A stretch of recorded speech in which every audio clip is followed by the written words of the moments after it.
Hi guys, welcome back to my YouTube channel. So በባለፈው በለቀኩት ቪዲዮ you guys been so supportive በጣም ጠቅሞናል ስትሉኝ ነበረ. Thank you so much. I'm so happy as well. አዲስ ከሆናችሁ ደግሞ subscribe ማድረግ እንዳትረሱ so that's ለscholarship and also university related information እንድታገኙ. ዛሬ በብዙዎቻችሁ ሪኩዌስት መሰረት የምናየው University of Padua ነው. እንደምታውቁት University of Padua one of the oldest university in Europe and also top university ከሚባሉት ውስጥ ነው. and University of Padua የሚገኘው ፓዱዋ በምትባል የኢጣሊያን ሲቲ ውስጥ ነው. ይህም ዩኒቨርሲቲ ብዙ ፕሮግራሞች አሉት. የባችለር አለው፣ ማስተርስ አለው፣ ኢቨን ፒኤችዲ ፕሮግራሞች አሉ። ባችለር መማር ለምትፈልጉ ስለ አኒማል ኬር፣ ኢንፎርሜሽን ኢንጂነሪንግ፣ ስለ ኢንቫይሮንመንታል ኤንድ ሄልዝ አለ፣ ስለ ክላይሜት አለ፣ ወይም ሳይኮሎጂ ማጥናት የምትፈልጉም ካላችሁ በሳይኮሎጂም ፊልዶች አላቸው። ማስተርስ መማር ለምትፈልጉ ደግሞ በኢንጂነሪንግ አለ፣ በሶሻል ሳይንስ አለ፣ በቴክኖሎጂ አለ፣ አግሪካልቸር መማር ለምትፈልጉ እንዲሁም አንዳንድ ደግሞ የሜዲሲንም ፊልዶች አላቸው ማለት ነው። ሁሉም በእንግሊዝኛ ነው የሚሰጡት አሁን መንሽን ያደረኳቸው።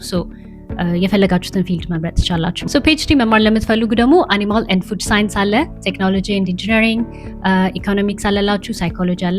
ከነዚህ ፊልዶች መምረጥ ትችላላችሁ። ናው ስቴፕ ባይ ስቴፕ ፕሮሰሱን እንዴት መምላት እንደምትችሉ አብረን እናያለን። መደው ሰብስክራይብ ማድረግ እንዳትረሱ። አትሊስት ሚኒመም 1000 ሰብስክራይበር እንግባ so that ሞር ሞቲቬትድ ሆኜ ለእናንተ ቪዲዮ እንድሰራላችሁ ማለት ነው። እንደዚህ ቪዲዮ ለጓደኞቻችሁ ሼር ማድረግ እንዳትረሱ። የመጀመሪያው ስቴፕ ዩኒቨርሲቲ ኦፍ ፓዱዋ አፕሊኬሽን ፖርታል ብላችሁ ሰርች ታደርጋላችሁ።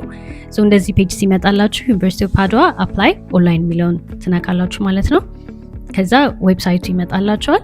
ከላይ የምታዩትን ከነካችሁ በኋላ እንደዚህ ሊስት ወደታች አለ። ፋይንድ ፕሮግራምስ ይላል፣ ፈንዲንግ፣ ስተዲንግ ፓዱዋ ኦል ዘ ቲንግስ እዚህ ላይ ነው ያሉት። ግን ከላይ ሳይን ኢን ወይም ሬጅስተር አም ኒው አፕሊካንት የሚለውን ትነካላችሁ። ከዛ በኋላ ኢሜይላችሁን እንድታስገቡ ይጠይቃችኋል። ኢሜይላችሁን ታስገባላችሁ። እዚህ ጋር አሰን ኤግዛምፕል kabede@gmail.com ብያለሁ። ሬጅስተር ካላችሁ በኋላ ኢሜይላችሁን ገብታችሁ ቼክ ታደርጉትና ቬሪፋይ ታደርጉታላችሁ።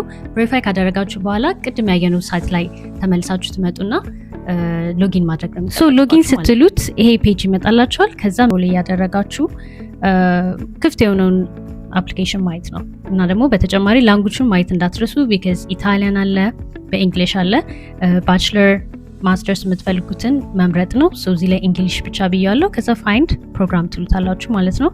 ሰርች ያደርግላችኋል። ከዛ ከረንትሊ ኦፕን ያለ አፕሊኬሽን ካለ ያሳያችኋል።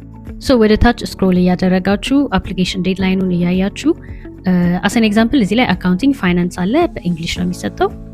አፕላይ የሚለውን ስትነኩ ይሄ ፔጅ ይመጣል። እንደምታዩት ታይም አንቲል ዴድላይኑ 1 መንዝ እንደሆነ ያሳያቸዋል። በጎን መምላት ያለባችሁ ነው ፕሮፋይል፣ ኮንታክት፣ ኤዱኬሽን፣ ላንጉጅ የሚሉትን። ወደ ታች ስክሮል እናደርግና የመረጥነውን ኦልሬዲ ያሳየናል። እኔ አካውንቲንግ ነው የመረጥኩት። ኔክስት ፔጅ የሚለውን ትነካላችሁ። ከዛ ፕሮፋይል ይላል። ፕሮፋይላችሁ ነው የምትሞሉት እዚህ ላይ ማለት ነው። ጊቭን ኔማችሁ፣ ፋሚሊ ኔም ታስገባላችሁ። ወደ ታች ስክሮል አድርጋችሁ ጀንደር ትመርጣላችሁ። አሰን ኤግዛምፕል እዚህ ላይ ሜል ብያለሁ። ሲቲዝንሺፓችሁን ኦፍ ኮርስ ኢትዮጵያ ብላችሁ ሰርች ታደርጉና ኢትዮጵያ ትሉታላችሁ ማለት ነው።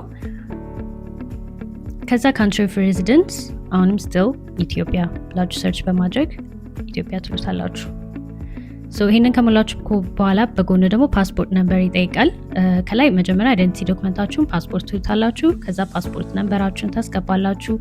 ኢሹ ዴት የተሰጠበት ቀን ማለት ነው። ኤክስፓየር የሚያደርግበትን፣ ካንትሪውን አሁንም ኢትዮጵያ ብላችሁ ትጽፋላችሁ። ከዛ ከታች ኢሹድ ባይ ያው ፔፐራችሁ ላይ የተጻፈውን ባይ ገቨርንመንት ነው። ወደ ታች ስክሮል አድርጋችሁ አይዲ ካርድ የሚለውን መምላት አይጠበቅባችሁ። ዴት ኦፍ በርዛችሁን፣ ካንትሪውን እና ፕሌሱን ታስገባላችሁ። ከዛ የመጀመሪያውን ትመርጣላችሁ። ኢዩ ሲቲዝን አይደለንም እና ኢታሊያን ሬዚደንስ ፐርሚት የለንም የሚለውን ማለት ነው። እሱን ከመረጣችሁ በኋላ ፎቶ ያስፈልጋል። እንዴት ምን አይነት ፎቶ ማስገባት እንዳለባችሁ ኦልሬዲ ተጽፏል። መርጣችሁ ታስገባላችሁ እና ግዴታ ነው። ከዛ ኔክስት ፔጅ ትላላችሁ። ኔክስት ፔጅ ኮንታክት ነው የምታስገቡት። አድሬሳችሁን፣ ስልክ ቁጥራችሁን ታስገባላችሁ። ስልክ ቁጥራችሁን ለማስገባት ደግሞ ኢትዮጵያ የሚለውን ትመርጣላችሁ። ከዛ ስልክ ቁጥር ማስገባት ነው። ከዛ ስትሪት አድሬስ ይጠይቃቸዋል። አሁን ያላችሁበትን ሃውስ ነምበር ግዴታ ነው። ፖስታል ኮድ ሞስት ኦፍ ዘ ታይም እኛ ስለሌለን 000 በሉት። ሃውስ ነምበርም ከሌላችሁ 01 ማለት ትችላላችሁ። ካንትሪውንም ኢትዮጵያ ብላችሁ ትጽፋላችሁ ማለት ነው። ኔክስት ፔጅ ድጋሜ እንላለን። ከዛውን ደግሞ ኤዱኬሽን ነው እዚህ ላይ ነው ዶክመንታችሁን የምታስገቡት እና የምትናገሩት ማለት ነው። ሌቭል ኦፍ ኤዱኬሽን ይጠይቃቸዋል። እዚህኛው ላይ ማስተርስ ከሆናችሁ ማስተርስ፣ ዲግሪ ተማሪ ከሆናችሁ ዲግሪ ብላችሁ ትጽፋላችሁ። እዚህ ላይ ባችለር ነው ያለኝ በሚለው ባችለር ከዛ የዩኒቨርሲቲ ኔማችሁን as an example እዚህ ላይ አዲስ አበባ ዩኒቨርሲቲ ይጽፋለሁ። እናንተ ደግሞ የተማራችሁበትን ዩኒቨርሲቲ ጽፋላችሁ። ፕሮግራም ኔም ምንድን የተማራችሁት? ኢኮኖሚክስ as an example። awarded qualification of degree ይላል bachelor of economics። እናንተም bachelor of something የተማራችሁትን ማለት ነው። የተሰጣችሁ መጨረሻ የተመረቃችሁበት ቀን ማለት ነው። እሱንም ራንደምሊ የሞላሁት ግን እናንተ ደግሞ የጨረሳችሁበትን ታስገባላችሁ። ገና ግራጁዌት ካላደረጋችሁ expected graduation year ይላል። ዓመተ ምህረቱን ማስገባት ትችላላችሁ። ሌላ ምን ያህል for how long did you guys learn የሚለው ነው። so mostly የኛ 4-5 ዓመት ስለሆነ as an example እዚህ ላይ እስከ 5 ዓመት አለ ግን I just said 5። country ኢትዮጵያ የተማራችሁበትን study location የት ነው? አዲስ አበባ ዩኒቨርሲቲ ከሆነ አዲስ አበባ አይደለ? እናንተም ቦታውን ታስገባላችሁ ማለት ነው። study language የተማራችሁበትን ቋንቋ ነው የሚለው English ነው። English ብለን እናስገባለን። GPA as an example 3.2 maximum ስንት ነው? 4 ትሉታላችሁ። 3.2/4 just like ላይ እንደጠየቁን ማለት ነው። ከዛ ወደ ታች ሌላ ይሄ አንድ ብቻ ስለሆነ ነው። ሌላ ኤዱኬሽን ካላችሁ ለምሳሌ ዲግሪ እና ማስተርስ ተምራችሁ ከሆነ እዛ ላይ አድ ማድረግ ትችላላችሁ። የት ነው ያገኛችሁት ይሄንን ኳሊፊኬሽን ለሚለው ኢትዮጵያ የሚለውን ነካና ኔክስት ፔጅ ትላላችሁ ማለት ነው። ቀጣይ ላንጉጅ ነው። ሶ ወደ ታች ስክሮል አድርጋችሁ ኔቲቭ ላንጉጅ which is አምሃሪክ ነው። አምሃሪክ ትላላችሁ።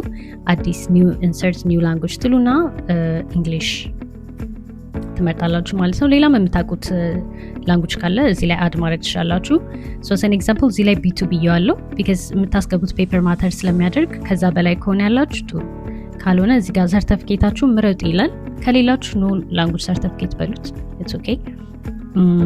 ግን እንደ ቶፍል አይልቴስ ምናምን ከወሰዳችሁ ደግሞ ከነዚህ ከሊስቱ መርጣችሁ መጨመር ትችላላችሁ ማለት ነው።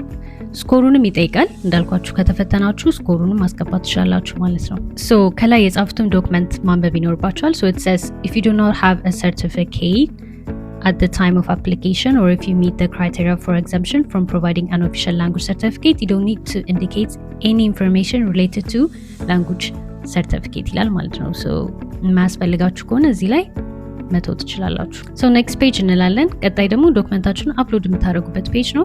እዚህ ጋር ምንም ዶክመንት አፕሎድ ስላላደረግን no document uploaded ነው የሚለው። so others የሚለውን ስትነኩ any medical information መጻፍ የምትፈልጉት ካለ ነው እዚህ ላይ እና ከየት እንዳገኛችሁት ይሄንን ኢንፎርሜሽን ይጠይቃችኋል። ከዛ ቼክ ሊስት የመጨረሻው ማለት ነው። እዚህ ላይ ማወቅ ያለባችሁ 60 ዩሮ አፕሊኬሽን ፊ ያለው መክፈል ያለባችሁ ማለት ነው። so ሰሚት ከማድረጋችን በፊት ቅድም ያላስገባናቸው ዶክመንቶች አሉ አይደለ? so እዚህ ጋር ሊስት ዳውን ኦሬዲ አድርጎልናል ማስገባት ያለብን ዶክመንቶችን ማለት ነው። so የመጀመሪያው ባችለር ዲግሪ ዲፕሎማ የሚለውን ትነካላችሁ። so እዚህ ላይ ሊስት አለ መምረጥ ያለባችሁ ማለት ነው። so መጀመሪያ አፕሎድ ታደርጉታላችሁ። ዶክመንታችሁን አፕሎድ ካደረጋችሁ በኋላ ከላይ ያሉትን ሊስቶች መምረጥ ይኖርባችኋል። አፕሎድ የምታደርጉት ዶክመንት ዲፔንድ ስለሚያደርግ so ገና የመጨረሻ ተማሪዎች ከሆናችሁ ልትመረቁ የደረሳችሁ ተማሪዎች ከሆናችሁ ገና ላስት ይር ላይ የተማርኩ ነው ነገር ግን ሱን አፕሎድ አደርጋለሁ የሚል which is certificate ብቻ ሊሆን ይችላል አፕሎድ ያደረጋችሁት ወይም ትራንስክሪፕት ማለት ነው። ነገር ግን ሁሉንም ነገር ከጨረሳችሁና ምንም ፕሮብለም ከሌለበት ደግሞ በቃ ባችለር ዲግሪን አፕሎድ አድርጌያለሁ ማለት ትችላላችሁ። ወይም ኦፊሻል ዲግሪ ከሆነ አፕሎድ ያደረጋችሁ ደግሞ ኦፊሻል ዲግሪን አፕሎድ አድርጌያለሁ ማለት ብቻ ነው የሚጠበቅባችሁ። ጨርሳችኋል። ነገር ግን ዶክመንቱን ገና ልትቀበሉ ከሆነ እሱን ደግሞ የመጀመሪያውን መምረጥ ትችላላችሁ ማለት ነው። ሶ መርጣችሁ ከጨረሳችሁ በኋላና አፕሎድ አድርጋችሁ ከጨረሳችሁ በኋላ ከላይ ያለውን ኤክስ ስትነኩት ይቀየራል ማለት ነው። ሶ ሁለተኛው ትራንስሌሽን ነው። ዶክመንታችሁ ትራንስሌትድ ካልሆነ which is in English or in Italian ነው የሚለው እና ብዙዎቻችን ኮንፊውዝ የሚያደርጋችሁ ፓርት ምንድነው? ትራንስሌሽን የሚለው ነው። ዶክመንታችሁ ትራንስሌትድ ነው ወይ ነው የሚለው።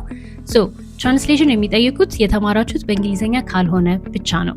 or in Italian ነው የሚለው English or Italian። በጣሊያንኛ ከሆነ የተማራችሁት you could just leave it in Englishም ከሆነ የተማራችሁት እሱንም አፕሎድ ማድረግ ትችላላችሁ ማለት ነው። በእንግሊዝኛ ተምራችሁ ወደ ጣሊያንኛ ትራንስሌት እዚህ ፓርት ላይ ግዴታ ማድረግ የለባችሁ። ዶክመንታችሁን ትራንስሌት ማድረግ ወደ ኢታሊያን የሚመጣው መጨረሻ ላይ አድሚት ከተደረጋችሁ በኋላ ያለ ፕሮሰስ ስለሆነ እንደምታዩት my bachelor degree diploma በእንግሊዝኛ ነው የሚለውን ትመርጡና ዶክመንታችሁንም አፕሎድ ታደርጋላችሁ። መጀመሪያ ግን ዶክመንታችሁን አፕሎድ ማድረግ ያለባችሁ። ቀጣይ የሚሆነው ፓስፖርታችሁን ወይም አይዲ ነው። ሶ መጀመሪያ አፕሎድ አድርጋችሁ ከዛ I have attached የሚለውን ትነካላችሁ። ቀጣይ የሚሆነው ደግሞ ትራንስክሪፕታችሁን ነው። ይሄንንም ወደ ታች ስክሮል አድርጋችሁ መጀመሪያ ማድረግ ያለባችሁ ዶክመንታችሁን አፕሎድ ነው። ከዛ I have attached የሚለውን ትነካላችሁ። ሌላው ሌጋላይዜሽን ነው የሚለው። እዚህኛው ፓርት ላይ you don't really have to legalize right now። አክሴፕት ከተደረጋችሁ በኋላ አታች ማድረግ የምትችሉት ዶክመንት ስለሆነ ማለት ነው። ሲሚያ መምረጥ ትችላላችሁ፣ ዲኦቪ መምረጥ ትችላላችሁ። ይሄንን አክሴፕት ካደረጋችሁ በኋላ ማድረግ ትችላላችሁ። ስለዚህ እናንተ የምትመጡት I do not have my bachelor diploma transcript legalized yet የሚለውን ትመርጣላችሁ። ቀጣይ ሲቪ ጠይቃችኋል። ሲቪያችሁን አታች ማድረግ ይኖርባችኋል። አፕሊኬሽን ፊ 60 ዩሮ መክፈል ይኖርባችኋል። ፕሩፍ ኦፍ ላንጉጅ ፕሮፊሸንሲ ይላል። እዚህ ላይም ደግሞ ላንጉጅ ሰርቲፊኬት ቴስታችሁ ነው የምታስገቡት። ላንጉጅ ፕሮፊሸንሲ የሚጠይቃችሁ ፓርት ላይ ዲግሪ ተማሪ ከሆናችሁ እንደምታውቁት ታፍል አይልቴስ ምናምን ያስፈልጋል። ነገር ግን ምርጫዎች ይኖራሉ which is የተማርኩት fully in English ነው እና I could provide a document to that ብላችሁ አታች የምታደርጉት ዶክመንት በእንግሊዝኛ እንደተማራችሁ የሚያሳይ ከሆነ there's a chance አክሴፕት የሚያደርጓችሁ። ማስተርስ ተማሪ ከሆናችሁ medium of instruction ማሳየት ትችላላችሁ። እሱን አፕሎድ ማድረግ ነው። አፕሎድ ካደረጋችሁ በኋላ entirely የተማርኩት በእንግሊሽ ነው and I have a document to prove that የሚለውን መምረጥ ሰሌክት ማድረግ ነው የሚጠበቅባችሁ። just like that ዲግሪ ተማሪም ከሆናችሁ እንደሱ ሰሌክት ማድረግ ትችላላችሁ። ነገር ግን እንዳልኳችሁ it depends ከመረጣችሁት ፊልድ ጋር ዲፔንድ ስለሚያደርግ if they need like a certificate ወይም ማያስፈልጋቸው መሆኑን የመረጣችሁትን ፊልድ አንብባችሁ ነው ዲሳይድ የምታደርጉት ማለት ነው። whether you're a degree or masters ተማሪ ብትሆኑ ሰርቲፊኬት ካላችሁ any type of certificate አፕሎድ አድርጋችሁ you could try አፕሎድ ካደረጋችሁ በኋላ ሴቭ ማድረግ ነው የሚጠበቅባችሁ። እዚህ ላይ B2 ሌቭል ነው የሚያስፈልገው ይላል። you could choose like የB2 ሌቭል ካላችሁ እሱን አፕሎድ ማድረግ ትችላላችሁ። ቀጣይ GMAT ወይ GRE ቴስት ካላችሁ አፕሎድ ማድረግ ነው። ከሌላችሁ it's okay። letter of reference ይጠይቃችኋል። ይሄንንም ካላችሁ አታች ማድረግ ነው የሚጠበቅባችሁ። ከሌላችሁ ደግሞ I have not attached የሚለውን መምረጥ ነው የሚጠበቅባችሁ። the last ይሄንን ሁሉ ካሟላችሁ በኋላ ሰሚት ካላችሁት በኋላ ኢሜይል ይደርሳችኋል። አፕላይ እንዳደረጋችሁ ኮንፊርም የሚያደርግ ኢሜይል ማለት ነው። በተጨማሪ if you're missing any documents ያኔ አፕላይ ስታደርጉ ሚስ ካደረጋችሁ እዛው ኢሜይል ላይ ይነግሯችኋል። ይሄንን አላስገባችሁም የሚል more information ይጠይቋችኋል። የዛሬ ቪዲዮ ይሄን ይመስል ነበረ። if you guys have any question እና ደግሞ ቀጣይ እንድሰራላችሁ የምትፈልጉት ዩኒቨርሲቲ ካለ ኮሜንት ሴክሽን ላይ አሳውቁኝ። በተጨማሪ ሰብስክራይብ ማድረግ እንዳትረሱ። ቻው